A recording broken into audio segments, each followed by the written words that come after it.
Професорите да водат грижа за учениците и по завршувањето на школскиот час. Училиштето да биде безбедно место за секое дете. Директорите да се подобри менаџери, а психолозите да работат почесто со децата. Ова беа само дел од пораките од едукативната кампања што по 7 пат ја организира првата детска амбасада во светот Меѓаши, а промовира вклучување на сите деца во образованието.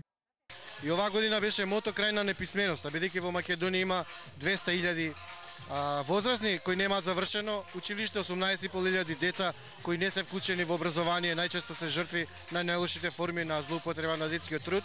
За жал бројката во светот е 72 милиони деца не одат во училиште и околу 250 милиони младинци не одат во училиште. Значи, оваа недела повторно ги потсетуваме за нивната обврска и сакаме да ги вратиме во училиште за да сватат, бидејќи се државници, политичари, дека е време да се вратат во училиштето за да се потсетат што би биле тие доколку не би завршиле основно училиште. Според организаторите, учебниците треба да бидат бесплатни, а не да чинат по околу 200 евра за секое семејство на почетокот од учебната година.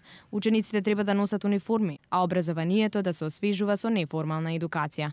Најважно е да се зголеми буџетот за образование, со цел да се искорени феноменот на неписменоста, велат од Меѓаши. Инаку оваа кампања се одржува во светски рамки од 2000 година, кога всушност лидерите од 180 земји во светот се обврзаа дека до 2015 во светот треба да се намали сиромаштијата, а образованието да биде достапно за секое дете во светот. Сепак, оцениле дека малку е веројатно оти оваа цел ќе се оствари.